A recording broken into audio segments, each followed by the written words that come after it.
بسم اللہ الرحمن الرحیم الحمد للہ کما هو اہلو والصلاة والسلام علی اشرف الانبیاء والمرسلین ولعنۃ الدائمۃ علی اعدائهم اجمعین اللہم وفقنا وجمیع المشتغلین للعلم والعمل الصالح بحرمت محمد وآل طیبین الطاہرین۔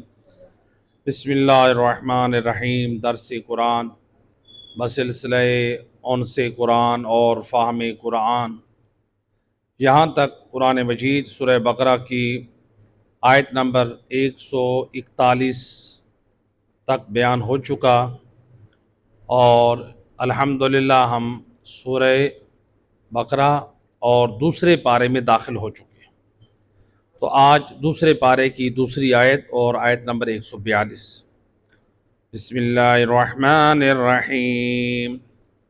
وَكَذَلِكَ جَعَلْنَاكُمْ أُمَّةً وَسَطًا لِتَكُونُوا شُهَدَاءَ عَلَى النَّاسِ وَيَكُونَ الرَّسُولُ عَلَيْكُمْ شَهِيدًا وَمَا جَعَلْنَا الْقِبْلَةَ الَّتِي كُنْتَ عَلَيْهَا إِلَّا لِنَعْلَمَ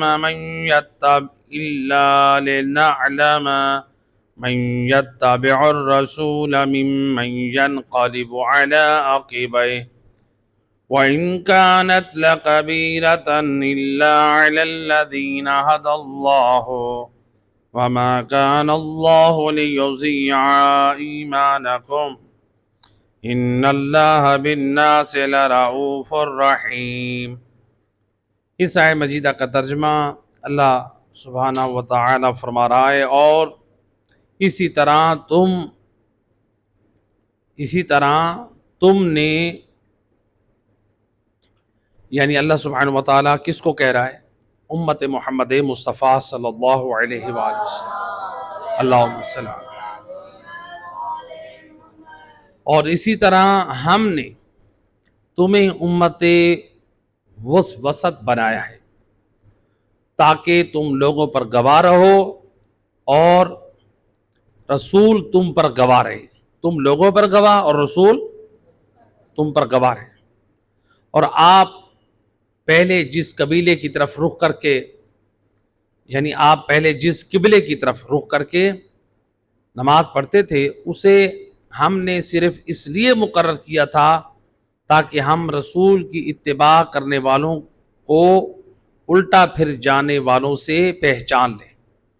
یعنی اللہ تعالیٰ کہہ رہے کہ ہم اس لیے، اس میں حکمت تھی کہ ہم دیکھیں کہ جب نبی کو حکم ہوگا کہ اب دوسری طرف قبلے کا رخ کرنا ہے، اب کون ایمان پہ باقی رہتا ہے؟ نبی کے حکم کو مان کے بیت اللہ کی طرف نماز پڑھتا ہے یا وہ چھوڑ جاتا ہے؟ تو لہٰذا یعنی وہ دشمنوں کی سازش میں آ جاتا ہے۔ تو ہم پہچانیں، اور یہ حکم اگرچہ سخت اور دشوار تھا۔ کیوں دشوار تھا؟ چونکہ دشمن وقت یہودی جو تھے نا، تانا بازی سے کام لے رہے تھے، مگر اللہ کی طرف سے ہدایت یافتہ لوگوں کے لیے اس میں کوئی دشواری نہیں ہے، یعنی جو صاحبان ایمان تھے اور جو لوگوں کے مزاح کی پرواہ نہیں کرتے تھے۔ اور اللہ تمہارے ایمان کو ضائع نہیں کرے گا، اللہ تو لوگوں کے حق میں یقیناً بڑا مہربان ہے۔ اس آیت مجیدہ میں اللہ سبحانہ و تعالیٰ نے جو ہے نبی کی امت کو امت وسطیٰ قرار دیا اور کہا کہ لوگوں کے اوپر تم لوگ گواہ ہو اور تم پر رسول گواہ ہے۔ تو گویا اس آیت مجیدہ میں رسول اللہ کی اتباع کو ایک قسم کا ایمان کی پہچان کا طریقہ قرار دیا گیا کہ دیکھتے ہیں کہ کون اپنے ایمان پہ ثابت قدم رہتا ہے، کون نبی کے ساتھ رہتا ہے، کون نبی کو چھوڑ جاتا ہے۔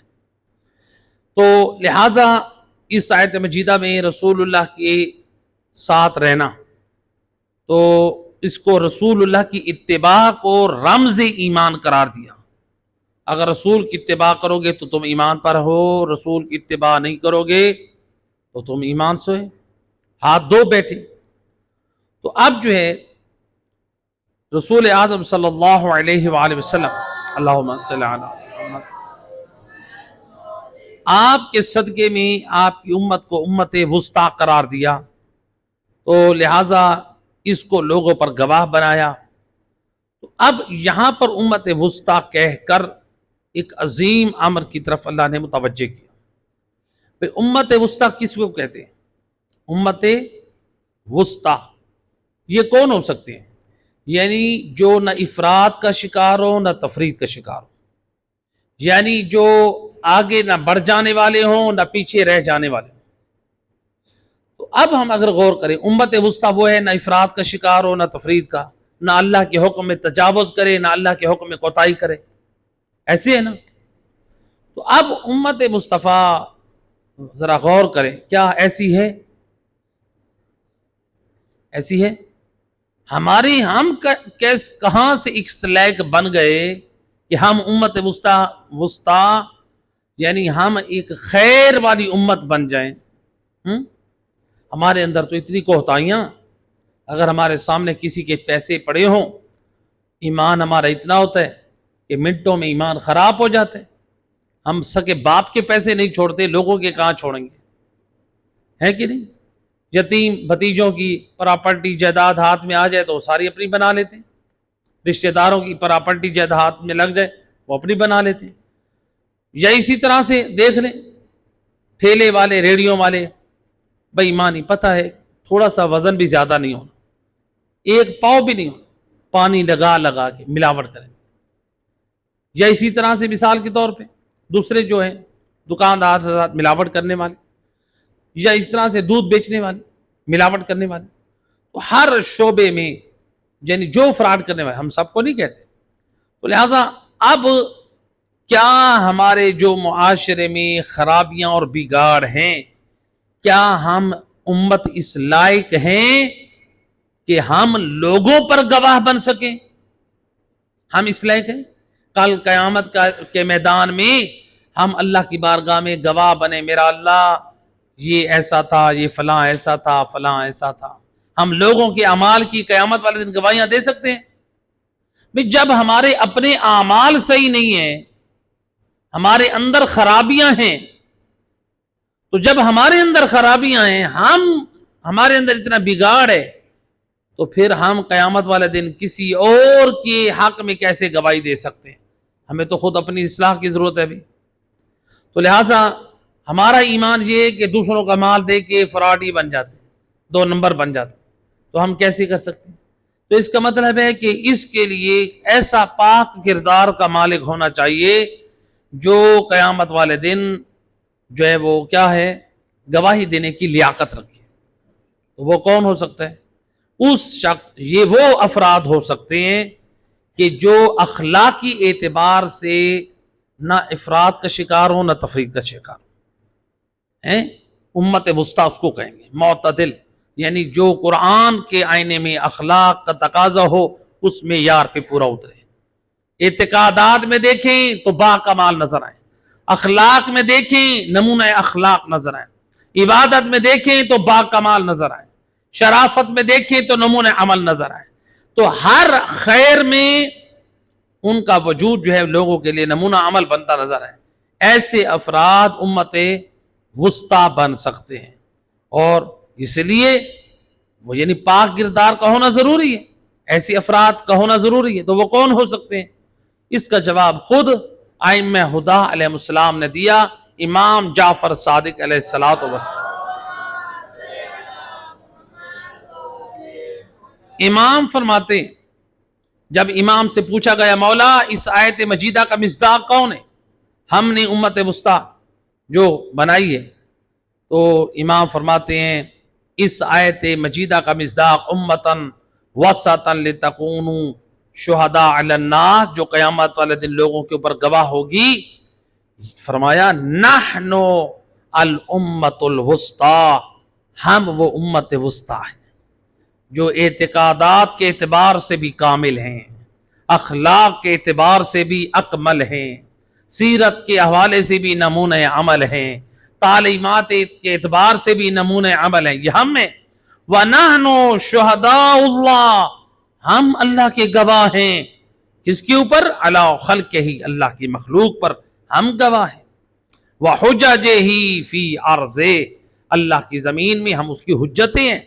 دوسری روایت میں امام علیہ السلام نے فرمایا نحن شہداء علی الناس، ہم لوگوں پر گواہ ہیں، بما عندهم من الحلال والحرام، کہ جو لوگوں کے پاس حلال اور حرام ہے ہم ان کے گواہ ہیں. کس چیز کے گواہ ہیں؟ یعنی اللہ کا دین ان کے پاس حلال حرام کا پہنچ چکا، ہم اس کے گواہ ہیں. وَبِمَا زَيَّعُوا مِنْهُ، اور ہم اس بات کے بھی گواہ ہیں کہ ان تک سارا دین خدا مصطفیٰ نے صلی اللہ علیہ وآلہ وسلم نے پہنچایا، اور ہم نے اس کی حفاظت کے ساتھ عملی جامہ پہنا کے دکھایا ہیں، اور ان ہمارے چاہنے والوں نے کیا کیا؟ اس کو ضائع کیا. حلال حرام بھی پہنچ چکا اور انہوں نے ضائع کیا. ہم ان ساری چیزوں کے اوپر گواہ ہیں، ہم گواہ ہیں. قیامت والے دن اہل بیت گواہی دیں گے، بار الہ یہ ایسے تھے، یہ کیسے تھے. تو لہذا اسی لیے روایت امام جعفر صادق علیہ الصلوۃ والسلام، اللہم صلی علی محمد وآل محمد وعجل. امام فرماتے ہیں کہ دیکھیں چھٹے امام کا زمانہ ہے. روایت کا جملہ، امام اپنے اصحاب کے درمیان تشریف فرما ہے. آگے تشریف لیں تاکہ پیچھے آنے والوں کو زحمت ہو. صلوات پڑھ دیجیے محمد وعلى اللہم صلی. بار دیگر بآواز بلند صلوات، اللہم صلی علی. لہذا امام صادق اپنے اصحاب کے درمیان بیٹھے. امام فرماتے ہیں کہ اے فلاں، تم رسول اللہ کو کیوں تکلیف دیتے ہو؟ کہنے لگے یا رسول اللہ، ہم رسول اللہ کو تکلیف دیتے ہیں؟ فرمایا ہاں تم تکلیف دیتے ہو، تمہاری وجہ سے رسول اللہ روتے ہیں. فرزند رسول، ہم تو رسول کے زمانے میں نہ تھے، ہم رسول اللہ کو رلا رہے ہیں.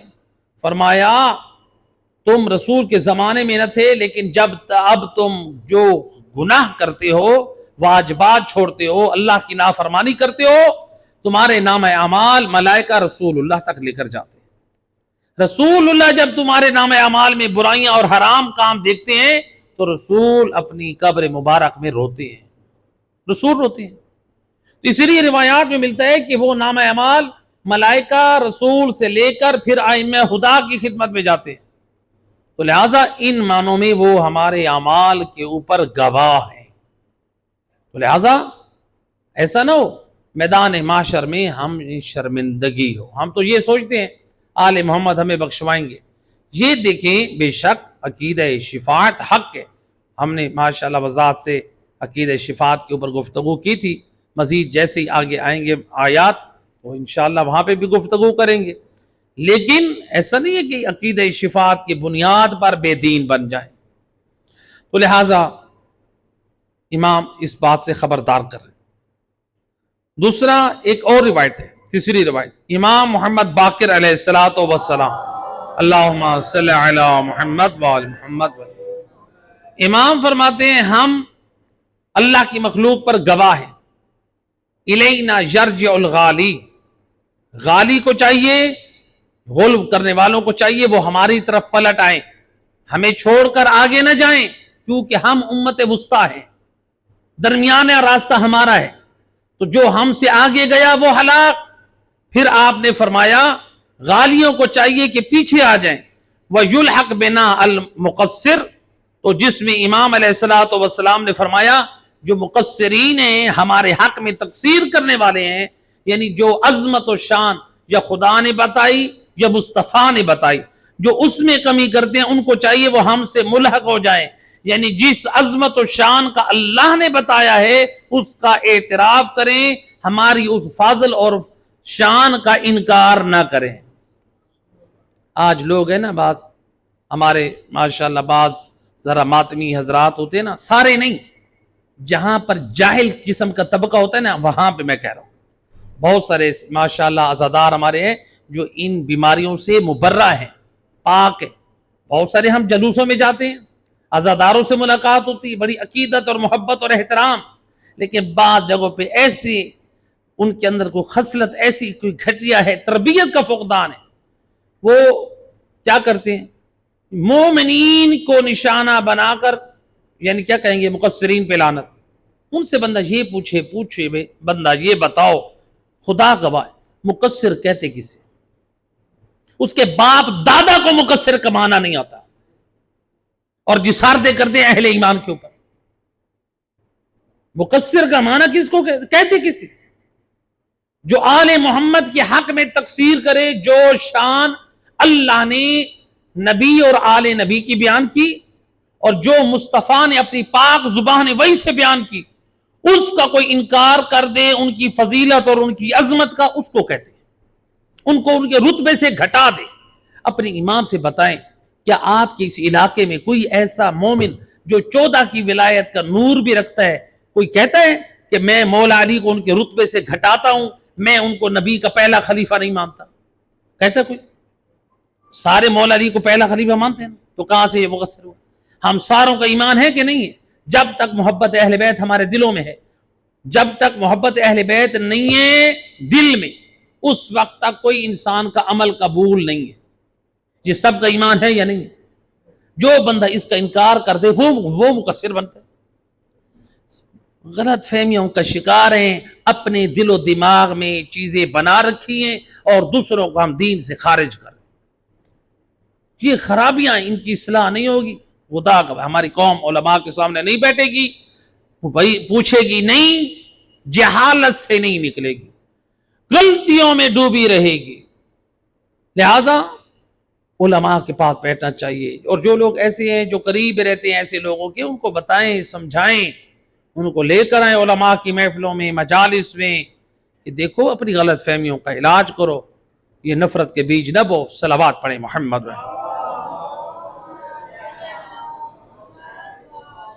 تو لہذا یہ جو ہے، اچھا اب اس آیت مجیدہ میں ہمارے لیے 2 پیغام ہیں. کون سے 2 پیغام؟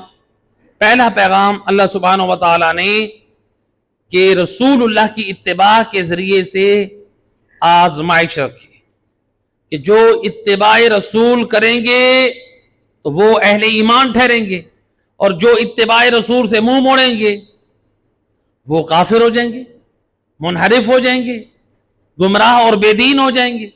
تو گویا رسول اللہ کی اتباع کو، پیروی کو رمز ایمان قرار دیا ہے.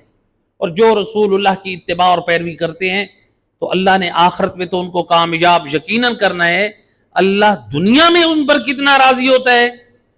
روایت ہے حضرت ابو ذر غفاری صحابی رسول خدا صلی اللہ علیہ وسلم، رسول اللہ کے صحابی، ان تک خبر پہنچی مکے میں سید الانبیاء جو ہے انہوں نے نبوت کا دعویٰ کیا، اعلان رسالت کر دیا. جب یہ انہوں نے اعلان رسالت سنا تو یہ وہاں سے دوڑے کہ حجت خدا، کہ ایک نبی میں جاؤں اس نبی کے اوپر ایمان لے آؤں نشانیوں اور علامتوں کے ساتھ. جب یہ مکہ آئے انہوں نے دیکھا وہ علامتیں، وہ نشانیاں جو نبی برحق میں ہوتی ہیں، تو یہ رسول خدا صلی اللہ علیہ وآلہ وسلم کی ذات پر، اللہم صلی علی محمد، رسول اللہ پر ایمان لے آئے. اب رسول پر یہ ایمان لے آئے، رسول اللہ کے پاس تھے جو ادھر سید الرسل نے فرمایا اے ابو ذر تم واپس جاؤ، تمہارا چچا زاد یعنی چچا کا بیٹا، اس کی وفات ہو چکی ہے، اس کا مال کوئی سنبھالنے والا نہیں، گویا اس کے وارث تم. اے ابو ذر واپس جاؤ، جو ان کے مال و اسباب ہیں تم اپنی کسٹڈی میں لے لو، اس کے گویا وارث تم. حضرت ابو ذر غفاری حکم نبی کی اتباع اور پیروی کرتے ہوئے مکہ کو چھوڑ دیا. ابھی تو ابو ذر نے نبی پر ایمان لیا. ابو ذر کہہ سکتے ہیں نا یا رسول اللہ آپ سید الانبیاء، میں آپ کے پاس رہنا چاہتا ہوں، میرا دل نہیں کرتا آپ کو چھوڑ کے جاؤں، لیکن حکم نبی ہے ابو ذر جاؤ. ابو ذر چھوڑنے پہ مجبور ہو گئے. کیوں؟ نبی کا حکم ہے، جس کا کلمہ پڑا ہے حکم اسی کا چلے گا. لہٰذا ابو ذر غفاری چلے گئے اور آپ نے کہا کہ جب تک عام اعلان نہ ہو اس وقت تک تم نے وہیں رہنا ہے. ابو ذر غفاری گئے، وہاں پر معلوم ہوا کہ چچا زاد فوت ہو گیا ہے. وہاں پر قبیلے والوں کو بھی خبر دے دی کہ دیکھو نبی برحق کی صداقت کی گواہی، میں مکے میں ہوں اور میرا چچا زاد کا انتقال یہاں پر ہوا ہے، مجھے انہوں نے کہا ہے جاؤ تمہارا چچا زاد انتقال کر گیا، اس کے مال و اسباب کو اپنی کسٹڈی میں لے لو. تو لہٰذا اب حضرت ابو ذر غفاری وہاں پر رہنے لگے، تبلیغ دین بھی کرنے لگے، اللہ کی عبادت بھی کرنے لگے. اب ابو ذر غفاری وہاں پر رہ رہے ہیں، اعلان ہجرت ہو گیا، رسول اللہ کی ہجرت. حضرت ابو ذر غفاری آئے خدمت رسول میں پہلی مرتبہ، اب ایمان لانے کے بعد جب پہلی ملاقات ہوئی تھی، آج پھر جب ملاقات ہو رہی ہے ہجرت میں، پہلی ملاقات کہاں ہوئی؟ مسجد قباء، جو مدینہ شہر سے باہر مسجد قباء، وہاں پر رسول اللہ سے ملاقات ہوئی. کہ یا رسول اللہ میرے ساتھ اس وقت 60 بھیڑ اور بکریاں میں لے کر آیا ہوں. یا رسول اللہ اب مجھ سے بھیڑ بکریوں کی رکھوالی نہیں ہوتی، اور یا رسول اللہ میرے پاس اتنا مال بھی نہیں ہے کہ میں کسی اور شخص کو ہائر کروں، وہ جو ہے ان کی نگرانی کرے، ان کو چارہ ڈالے، ان کو پانی ڈالے. لہذا مجھ سے آپ بھیڑ بکریاں نہیں سنبھالی. چونکہ اب یہ نبی نے کہا، گویا وہ ابو ذر سمجھ رہے ہیں یہ امانت ہے نبی کی، نبی نے کہا ہے. تو لہٰذا اب ابو ذر غفاری کہہ رہے ہیں کہ یا رسول اللہ، یعنی میرا دل کیا چاہتا ہے کہ اب میں آپ کی خدمت میں رہوں، نہ میں ان کی خدمت کر سکتا ہوں، نہ میرے پاس کوئی اور اتنے وسائل ہیں کہ اور بندہ ان کی نگہبانی کے لیے رکھوں. آپ نے فرمایا ابو ذر ابھی تم جاؤ اپنی بھیڑ بکریوں کی رکھوالی کرو. ابو ذر غفاری گئے. ابو ذر غفاری چلے، حکم نبی ہے، نبی کے ساتھ رہنے کے لیے دل کرتا ہے لیکن مجبور، حکم نبی، اتباع نبی واجب ہے. چلے گئے وہاں پر اپنی بھیڑ بکریاں چرا رہے ہیں، یا عبادت کا جب ٹائم ہوا عبادت کے لیے، انہوں نے نماز شروع کی. نماز کی حالت میں انہوں نے عجیب منظر دیکھا کہ ان کے بھیڑ بکریوں کے ریوڑ میں ایک بھیڑیا داخل ہوا جو ایک بکری کو لے کر فرار ہوا. انہوں نے چاہا کہ میں نماز توڑوں شیطانی وسوسے میں، پھر کہنے لگے کہ نہیں، نماز جاری رکھی. اب یہ کہتے ہیں کہ میرے دل میں یہ خیال آیا کہ یہ نہ ہو کہ میں نماز جاری رکھوں اور اسی طرح سے وہ بھیڑیا ایک ایک بکری میری ساری لے جائے اور میرا ریوڑ خالی ہو جائے. یہ کہتے ہیں یہ پریشانی یہ مجھے لاحق تھی کہ میں نماز بھی پڑھ رہا ہوں اور سوچ بھی رہا ہوں، میں نماز پڑھتا رہا ہوں میری بکریاں ساری ختم ہو جائیں. یا بالآخر ایسے یہ سوچ رہا تھا کہ ایک اور بھیڑیا آیا، اس نے ایک بکری کے بچے کو دبوچ لیا، لے کے جانے لگا. میں نماز میں ہی تھا، وہ شیطانی وسوسے بھی آ رہے ہیں. یا پھر کیا ہوا، اچانک وہاں پر ایک شیر آیا جس نے اس بھیڑیا سے اس بکری کے بچے کو آزاد کرایا اور اس کو چیڑ پھاڑ کر رکھ دیا. بھیڑیا کو گویا بکری کا بچہ ریوڑ میں دوبارہ آ گیا، اور وہ شیر میری بکریوں اور بھیڑوں کا رکھوالا بن گیا. میں بڑے اطمینان سے نماز پڑھنے لگا. گویا وہ شیر زبان حال سے کہہ رہا ہے، اے ابو ذر تو اللہ کی عبادت جاری رکھ، میں تیری جانوروں کی حفاظت کے لیے غلام بن کر بیٹھا ہوں. اب ابو ذر غفاری کہتے ہیں میں نے نماز کو تمام کیا. جیسی نماز تمام ہوئی، یا وہ جو شیر تھا میں اس کے قریب گیا، اس نے کہا اے ابو ذر جاؤ اسی وقت خدمت نبی میں اور جا کر میرا سلام دینا اور کہنا کہ ابوذر کی بھیڑ بکریوں کا رکھوالا اب شیر موجود ہے، یعنی اب کسی حیوان اور درندے کا خوف نہیں ہے۔ اب یہ جو دیکھیں ذرا غور کریں، یہ شیر سلام کر رہے اور کہہ رہے نبی کے پاس جاؤ، کیوں ہوا؟ یعنی رسول اللہ نے کہا تم جاؤ اے ابوذر، اب تم نے ان بکریوں کی حفاظت کرنی۔ وہ اس کا مطلب ہے رسول اللہ نے کوئی خاص اللہ سے ابوذر کے حق میں دعا کی ہے، جو خدا نے ابوذر کی اس ریوڑ کی حفاظت کے لیے ایک شیر جیسے درندے کو اس کی ڈیوٹی پہ لگا دیا۔ اب حضرت ابوذر غفاری آئے نبی کی خدمت میں اور آ کر سلام دیا، یا رسول اللہ، وہ درندہ، وہ شیر آپ کو سلام دے رہا ہے، اور پورا قصہ نبی کے اصحاب کو سنا رہا ہے کہ میں نماز میں تھا اور کس طرح شیر نے آ کر میرے ریوڑ بکریوں اور بھیڑوں کی حفاظت کی۔ صلوات پڑھے محمد اللہم صلی علی محمد وآلہ۔ تو لہذا یہ جو ہے بار دیگر باواز بلند صلوات اللہم صلی علی محمد وآلہ محمد وآلہ۔ ذرا بچوں کو ذرا کنٹرول میں رکھیں، مہربانی کریں، یہ تو بچوں کو لے کر نہ آئیں، درس کے تقاضے ہیں۔ چھوٹے بچوں کا اس درس میں لیول نہیں ہے، معصوم بچے، 4 سال کے 5 سال کے بچے، تو لہٰذا ہر محفل کے اپنے آداب ہوتے ہیں۔ صلوات پڑھیں محمد وحل بیت اللہم صلی علی محمد وآلہ۔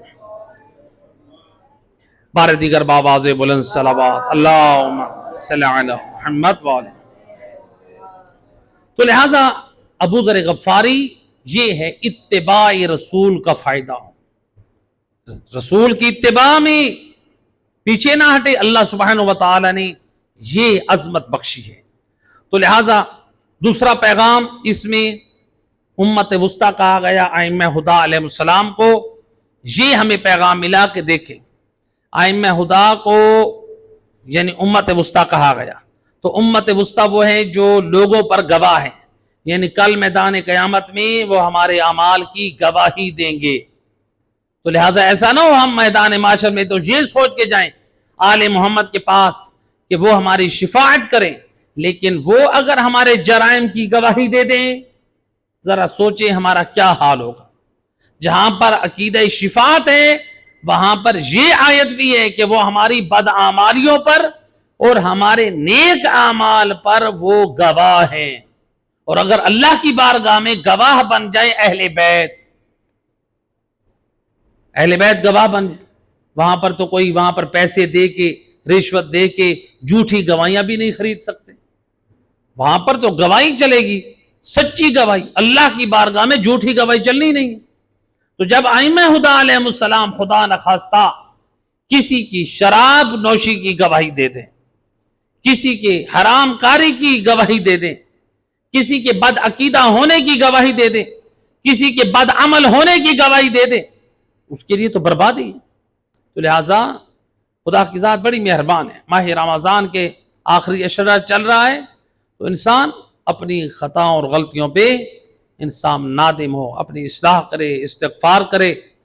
لیکن یہاں پر ایک اور اہم نقطہ، ہم بعض اوقات یعنی استغفار کریں، توبہ کریں، لیکن یاد رکھیں علماء سے آپ جب بھی سوال کریں توبہ کے بارے میں کہ ہم توبہ کریں، تو اپنا گناہ بیان نہ کریں۔ یہ بھی ہمیں اہل بیت اطہار کی تعلیمات ہے، آپ کسی کے سامنے اپنے گناہ کو ذکر، تاکہ وہ گناہ آپ کے اور رب کے درمیان رہے، وہ معاملہ اللہ اور آپ کے درمیان رہے، چونکہ یہ ایک تربیت کا حصہ ہے بچوں اور جوانوں کو۔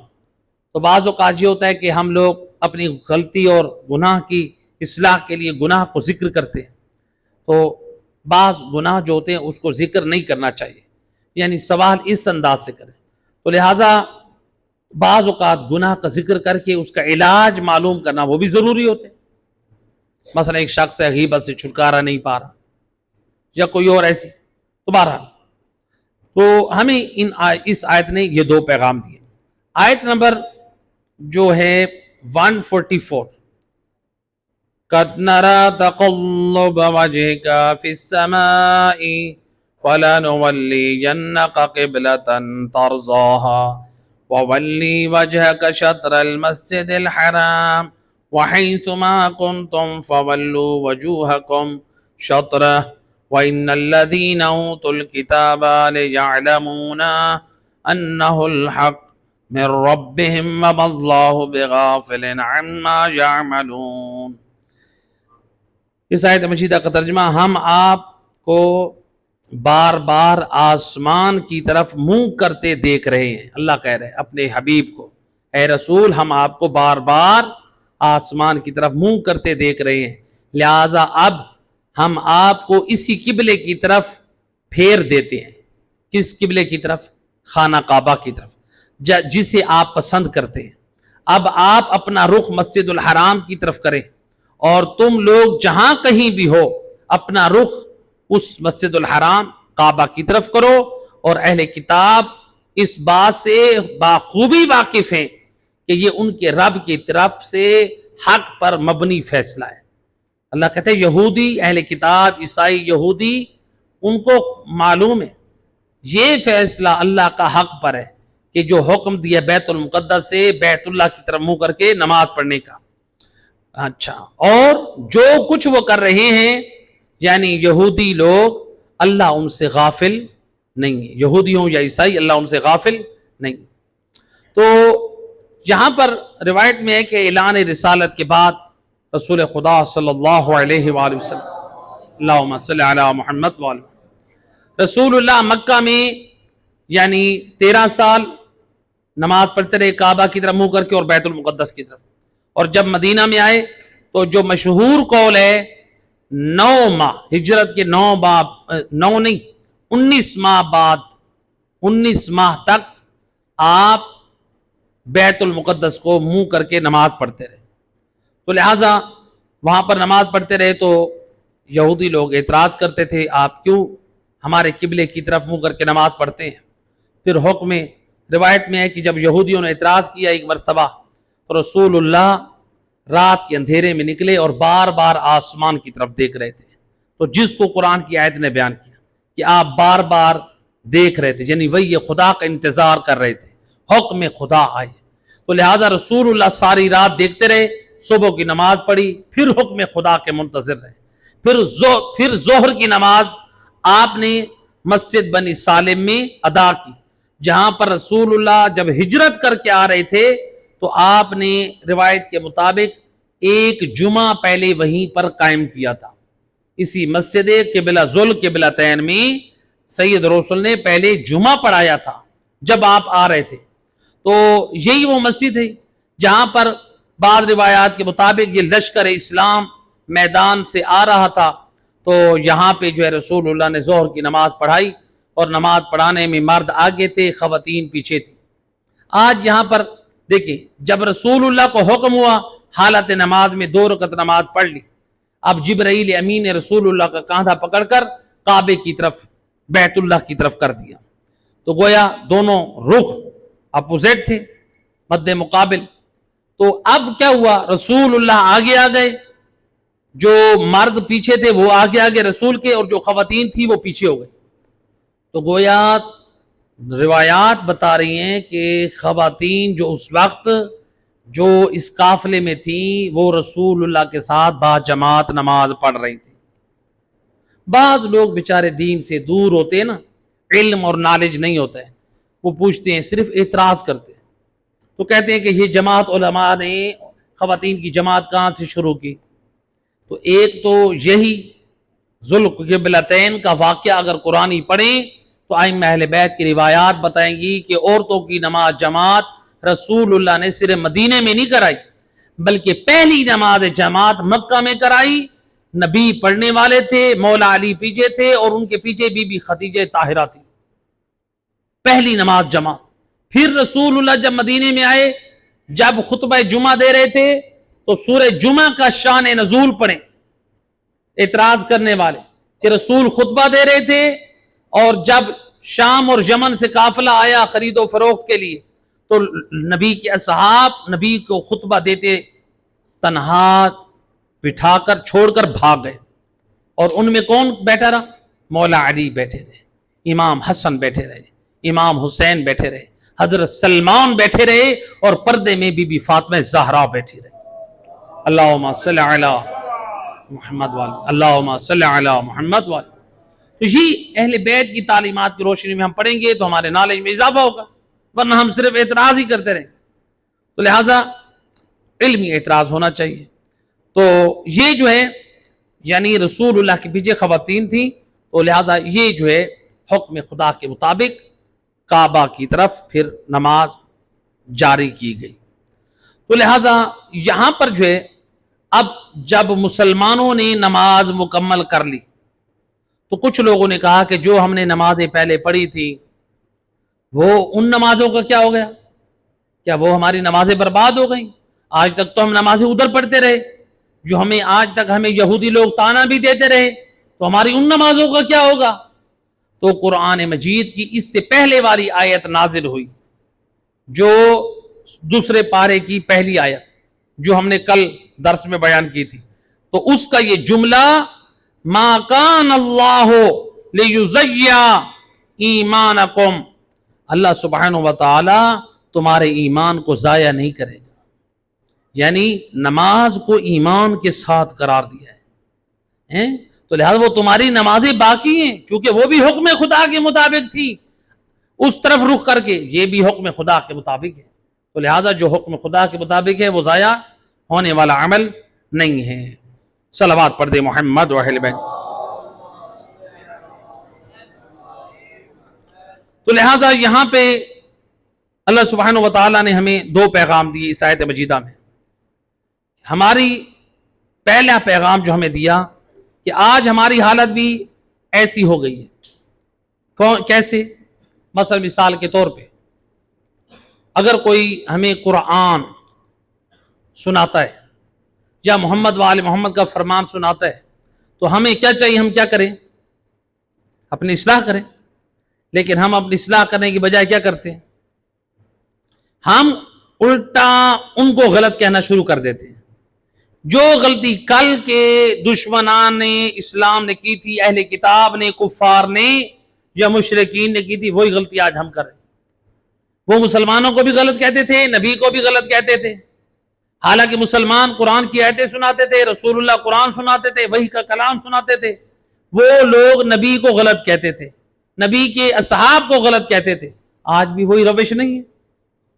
کسی محفل میں، مجلس میں قرآن کی بات ہو، 14 کے فرمان کی بات ہو، اور دنیا والے آپ کے نہ قرآن سننے کو پسند کریں نہ آپ کے فرمان سنانے کو پسند کریں، تو یہ کس کا راستہ ہے؟ وہی یہودیوں والا، دشمنوں نے دین، روش وہی ہے، صرف ہم نے نام بدلے، فکر وہی ہے۔ تو لہٰذا یہ پہلا پیغام، اس میں ہمیں اپنی اصلاح کرنی چاہیے، وہ روش اختیار نہ کریں کہ جو کل کے دشمنوں نے اپنائی۔ دوسری کہ بیت اللہ کی طرف رسول اللہ کا یہ ارادہ کرنا کہ اللہ سبحانہ وتعالی نے اس میں کیا فرمایا؟ فَلَنُوَلِّيَنَّكَ قِبْلَةً تَرْضَاهَا، ہیں جی، تو لہذا یعنی جس قبلے کو آپ پسند کرتے تھے ہم نے اسی طرف یعنی آپ کو پھیر دیا۔ تو یعنی معلوم ہوا کہ اللہ سبحانہ وتعالی نے اپنے حبیب کی پسند کو پسند کیا ہے، یعنی اللہ اپنے رسول کی پسند کا بھی احترام کرتا ہے کہ جو میرا حبیب پسند کرے اس کے مطابق جو ہے وہ حکم جو ہے وہ جاری کیا جائے۔ تو لہٰذا اللہ اپنے حبیب کی عظمت و شرافت و کمال کو سامنے رکھتے ہوئے جو وہ کیا کر رہا ہے؟ نبی کی پسند کو سامنے رکھتے ہوئے پروردگار حکم جاری کر رہے ہیں۔ تو لہٰذا اب جب رسول اللہ کی پسند کو اللہ پسند کر رہا ہے تو اب ہم نبی سے محبت کرتے ہیں یا نہیں کرتے؟ کرتے ہیں۔ جب ہم نبی سے محبت کرتے ہیں تو پھر ہم یہ دیکھیں ہم نبی کی پسند کا کتنا خیال کرتے ہیں۔ تو نبی کی پسند کا خیال کرنا ہے تو آؤ دیکھو نبی نے کیا پسند کیا۔ سید رسول فرماتے ہیں حبب الی من دنیاکم، میں رسول نے دنیا میں سے 3 چیزیں پسند کی ہیں۔ رسول اللہ فرماتے ہیں مجھے دنیا میں سے 3 چیزیں پسند ہیں، نمبر 1 النساء، بیویاں، یعنی نکاح کے ساتھ بیویوں کو میں نے پسند کیا ہے، جائز تعلق کو پسند کیا ہے، حرام تعلق کو پسند نہیں کیا۔ تو گویا جو بعض لوگ آج شادی نہیں کرتے، کہتے ہیں ہمیں شادی کی ضرورت نہیں ہے اور حرام کاریوں میں لگے رہتے ہیں، تو یہی ہمیں درس دیا جا رہا ہے۔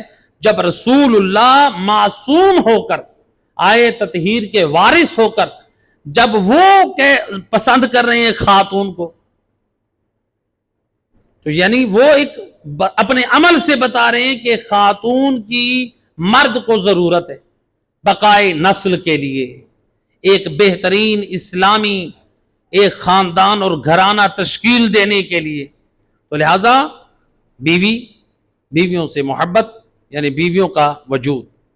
دوسرا والطیب، رسول اللہ نے فرمایا مجھے دنیا میں سے خوشبو پسند ہے، اور حالانکہ رسول اللہ کی خصائص میں سے ہے کہ رسول اللہ کے وجود میں خوشبو ہوتی تھی، جس گلی سے گزر جاتے تھے 3 دن تک اس گلی میں خوشبو رہتی تھی۔ اور اگر اچھا اب 3 دن تک تو ہر گلی میں خوشبو رہتی ہوگی، رسول اللہ تو ہر گلی سے گزرتے ہیں، تو پھر کیسے پتا چلے کہ آج اس گلی سے گئے ہیں، اس گلی سے کل گئے تھے؟ تو ملتا ہے کہ جس گلی سے تازہ گزرتے اس گلی میں خوشبو کی شدت ہوتی، تو جس میں شدت کی خوشبو ہوتی یعنی وہ 3 دن تک آہستہ آہستہ کم ہوتی رہتی، تو جس میں زیادہ خوشبو ہوتی اصحاب سمجھ جاتے کہ آج رسول اللہ اس گلی سے گئے ہیں، ورنہ ہر گلی میں 3 دن تک خوشبو رہتی تھی۔ تو جس نبی کا وجود خوشبودار، وہ اپنے بدن میں خوشبو استعمال کرتا ہے۔ تو ذرا اندازہ کریں، ہم میلے بدن والے، بدبودار، ہمارے پسینے میں بدبو، ہمارے کپڑوں میں اسمیل، ہمیں کتنی خوشبو کی ضرورت ہے؟ لہذا خوشبو لگانا خود یہ سنت نبوی میں سے ہے۔ ایک صلوات پڑھ دے محمد صلی علی محمد وآلہ۔ تیسری چیز آپ نے فرمائی قرۃ عینی فی الصلاۃ، نماز میری آنکھوں کی ٹھنڈک ہے، مجھے نبی کو ٹھنڈک محسوس ہوتی ہے جب میں نماز پڑھتا ہوں۔ تو گویا ہم رسول اللہ کی آنکھوں کی ٹھنڈک والا عمل کب انجام دیں؟ نماز پنجے گانا، نماز پنجے گانا پڑھیں تو رسول اللہ کی آنکھوں کو ٹھنڈک پہنچتی ہے۔ تو ہم کہتے ہیں نا کہ بعض اوقات میری ماں کو فلاں چیز بڑی پسند ہے، آج میں اپنی ماں کو فلاں چیز پکا کر کھلاؤں گا، آج میں اپنے بچوں کو فلاں چیز پکا کر کھلاؤں گا، میرے بچے خوش ہوں گے، میرے ماں باپ خوش ہوں گے۔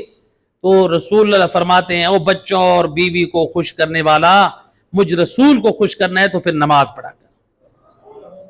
تو نماز پڑھنے سے رسول خوش ہوتے ہیں، رسول اللہ صرف خوش نہیں ہوتے، رسول کی آنکھوں کی ٹھنڈک ہے نماز۔ یہ جو ہے آیت نمبر 145، وَلَئِنْ أَتَيْتَ الَّذِينَ أُوتُوا الْكِتَابَ بِكُلِّ آيَةٍ مَا تَبِعُوا قِبْلَتَكَ وَمَا أَنْتَ بِطَابِعٍ قِبْلَتَهُمْ وَمَا بَعْضُهُمْ بِطَابِعٍ قِبْلَةَ بَعْضٍ وَلَئِنِ اتَّبَعْتَ أَهْوَاءَهُمْ مِنْ بَعْدِ مَا جَاءَكَ مِنَ الْعِلْمِ إِنَّكَ إِذًا لَمِنَ الظَّالِمِينَ۔ کل سے انشاءاللہ ذرا قرآن دیجیے گا، میں نے پہلے بھی، تو لہٰذا اس آیت مجیدہ کا ترجمہ، اگر آپ اصل کتاب کے سامنے ہر قسم کی نشانی، اس آیت مجیدہ کا ترجمہ یعنی رسول اللہ کو کہا جا رہا ہے اگر آپ اہل کتاب کے سامنے، اہل کتاب کون ہے؟ یہودی اور عیسائی، یعنی اگر آپ اہل کتاب کے سامنے ہر قسم کی نشانی لے آئیں پھر بھی یہ لوگ آپ کے قبلے کی پیروی نہیں کریں گے۔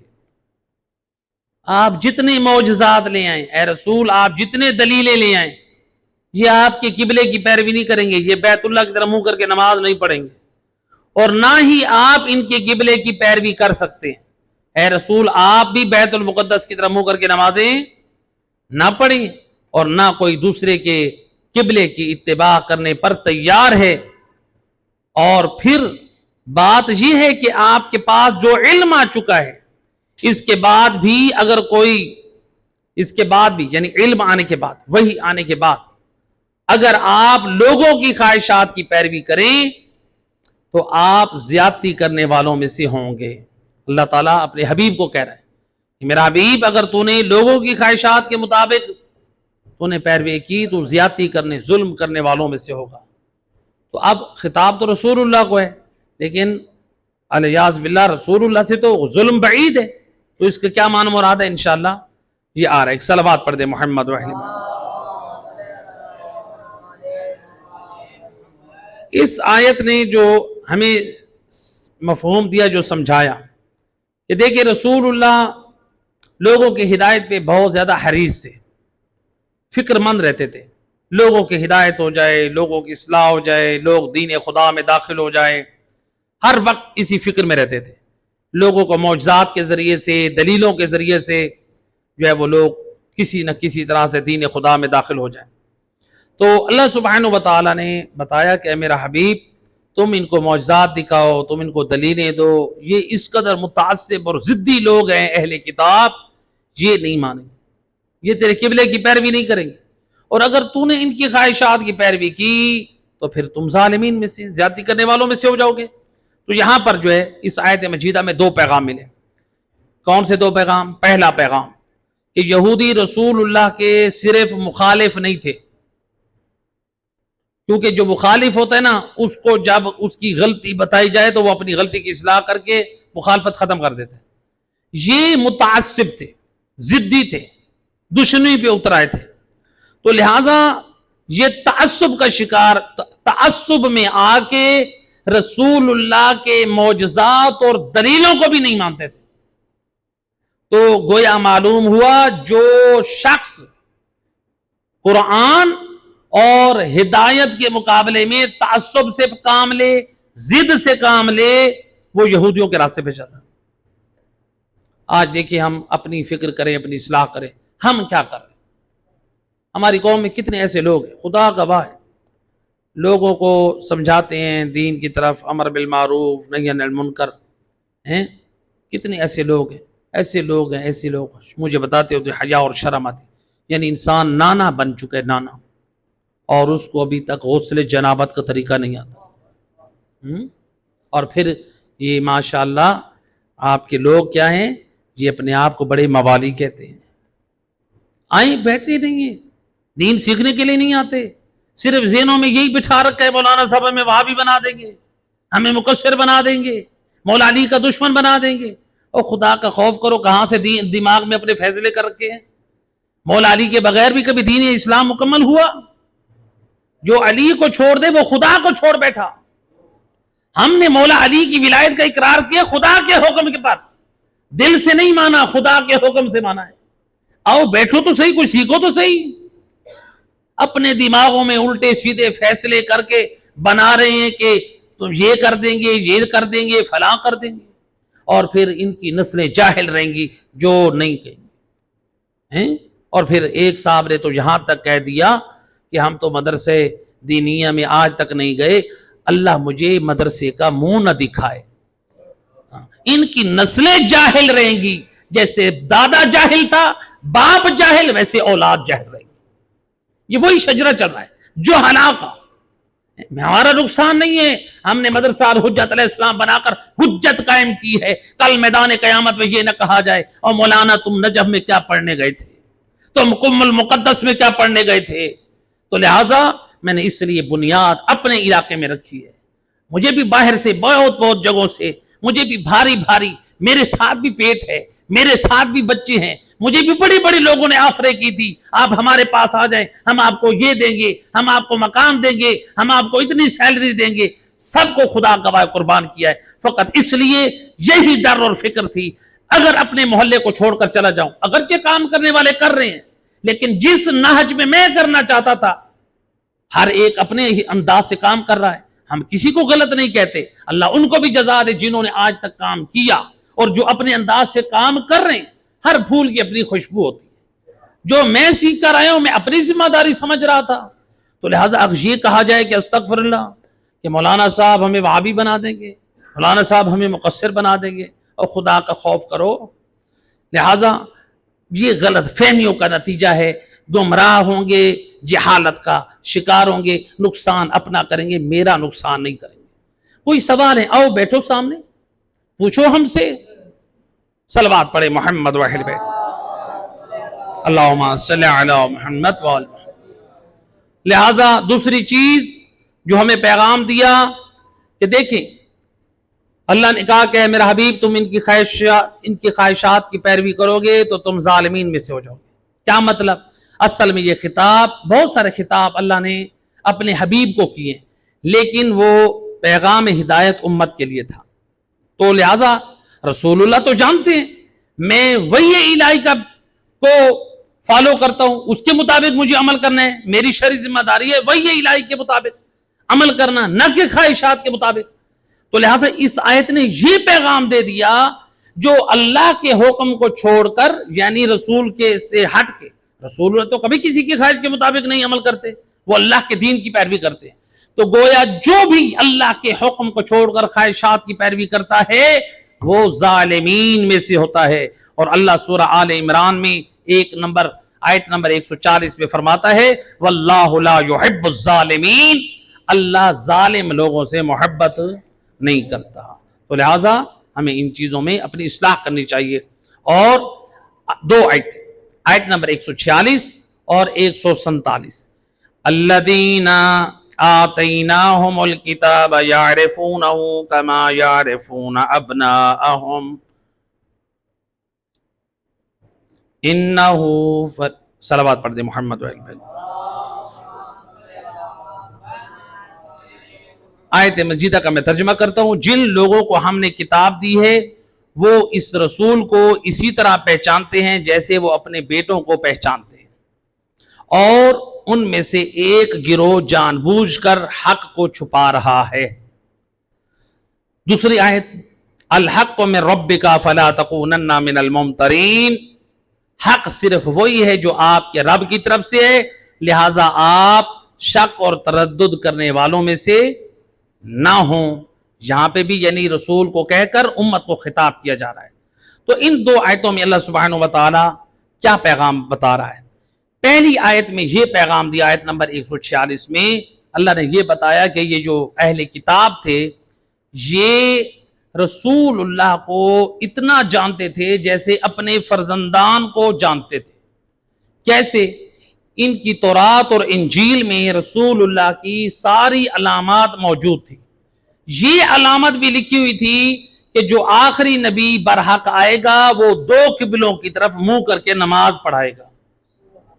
تو اب اللہ کہہ رہے کہ اے میرا حبیب، یعنی بتا رہے قرآن میں کہ یہ رسول اللہ کی جو علامات تورات اور انجیل میں اس کے مطابق یہ اپنی اولاد کی طرح رسول اللہ کو بھی پہچانتے تھے، لیکن یہ کیا کرتے تھے؟ حق کو چھپاتے تھے. حق کو چھپاتے تھے. اور حق کو چھپانے والا کیا ہوتا ہے؟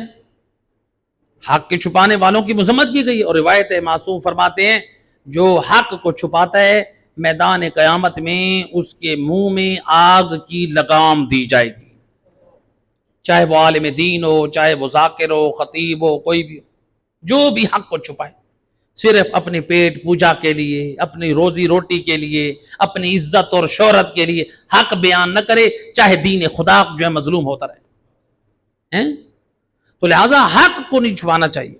تو لہٰذا یہ لوگ حق کو چھپاتے ہیں اپنے دنیاوی مفاد کے لیے، یہودی لوگ. تو اللہ سبحانہ و تعالیٰ نے بتایا کہ یہ لوگ نبی کو ایسے پہچانتے تھے جیسے اپنی اولادوں کو. تو اس لیے ملتا ہے کہ یہودی علماء میں سے ایک تھے کعب بن احبار اور ایک تھے ان کے ساتھ ایک تھا عبداللہ بن سلام. یہ دونوں یہودیوں کے بہت بڑے عالم تھے، انہوں نے اسلام کو قبول کیا. تو اب یہ جو ان میں سے عبداللہ بن سلام تھا، اس سے جب یہ پوچھا جاتا اسی آیت مجیدہ 146 کے بارے میں کہ یہ بتاؤ، اللہ تو قرآن میں کہہ رہا ہے کہ یہ لوگ صاحبان یعنی کتاب تورات اور انجیل والے یہ نبی کو ایسے پہچانتے ہیں جیسے اپنی اولادوں کو، کیا واقعی تم ایسے پہچانتے ہو یہ قرآن جو کہہ رہا ہے؟ وہ کہتے ہیں ہاں، ہم نے جو بشارتیں پڑھی کتاب میں تورات میں اور تو لہٰذا ہم جو ہے وہ پہچانتے ہیں، ہم یقین رکھتے ہیں کہ یہ نبی برحق ہیں۔ اب یہ جو ہے عبداللہ ابن سلام کہتا ہے مجھے نبی کی نبوت پر اتنا یقین ہے، تورات سے بشارتیں اور علامتیں پڑھ کر، اتنا اپنے بیٹے کے اپنا حلالی ہونے پہ مجھے یقین نہیں ہے جتنا مجھے رسول کی نبوت پہ یقین ہے۔ وہ کہتے ہیں کہ میں نے وہ بشارتیں اور علامتیں پڑھی نا نبی کی، مجھے اتنا یقین ہے، اور مجھے یہ یقین نہیں ہے پتہ نہیں میری بیوی نے کہیں میرے بیٹے کے حق میں خیانت تو نہیں کی۔ تو یعنی اس قدر یہ ان کو یقین تھا، اور قرآن اس بات کی خبر دے رہا ہے۔ تو دوسری آیت نے بتایا کہ اے رسول حق وہی ہے جو تیرے رب کی طرف سے ہے، تو آپ شک اور تردد والوں میں سے نہ بنے۔ تو لہٰذا اس میں امت کو خطاب کیا گیا، یعنی یہ جو حکم آیا ہے بیت المقدس سے بیت اللہ کی طرف منہ کر کے نماز پڑھنا، تو اب جو یہودی لوگ جو ہتھ کنڈا کریں گے، پروپیگنڈا کریں گے اور تم لوگوں کو ستائیں گے، تو ان کے پروپیگنڈے میں آ کے بہک نہیں جانا، شک اور تردد کی منزل میں نہ آ جانا، بلکہ جو حکم آ چکا ہے وہی حق ہے، اسی کو ماننا ہے۔ تو لہٰذا اس آیت مجیدہ میں ہمیں بھی جو آخری پیغام دیا کہ دیکھو جب تمہارے سامنے گفتگو ہو قرآن کی زبانی اور مصطفیٰ کی زبانی، وہ حق ہے، کیونکہ رسول اللہ بولتے تھے اور قرآن سناتے تھے، یا وہ سنت کا نمونہ بتاتے تھے یا قرآن کا پیغام سناتے تھے، تو یہ حق ہے۔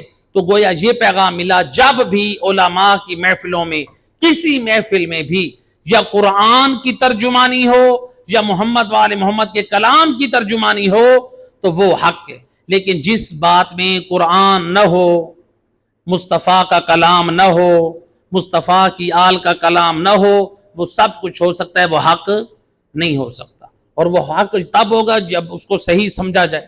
تو لہٰذا آخری یہاں پر دیکھیں قرآن جو ہے وہ سچا کلام ہے، اس لیے قرآن نے ہم سب کو آواز دی ہے وَقُونُوا مَعَ الصَّادِقِينَ، سچوں کے ساتھ ہو جاؤ، سچوں کے۔ تو سچے کون ہیں؟ اللہ قرآن میں کہہ رہے ہیں سچوں کے ساتھ ہو جاؤ۔ تو یہ سچے کون ہیں جن کے ساتھ ہو جاؤ؟ یعنی اللہ کہہ رہا ہے جن کے عقائد درست ہیں ان کے ساتھ ہو جاؤ، یعنی جن کے عقائد سچے ہیں، بھئی سچوں کے ساتھ ہو جاؤ، جن کے عقائد صحیح ہیں ان کے ساتھ ہو جاؤ، جن کی عبادتیں صحیح ہیں ان کے ساتھ ہو جاؤ، جن کی سیرت صحیح ہے، جن کا کردار صحیح ہے، جن کی سخاوتیں صحیح ہیں، جن کی جو ہے وہ پاک کرداری صحیح ہے، تو گویا جو نمونے عمل کے قابل ہوں ان کے ساتھ ہو جاؤ۔ اور وہ کون ہے؟ وہ وارثان محمد و آل محمد ہے۔ پروردگار سے دعا ہے کریم مہربان اللہ صدقہ محمد و اہل بیت اس درس قرآن کو شرف قبولیت عطا فرمائے۔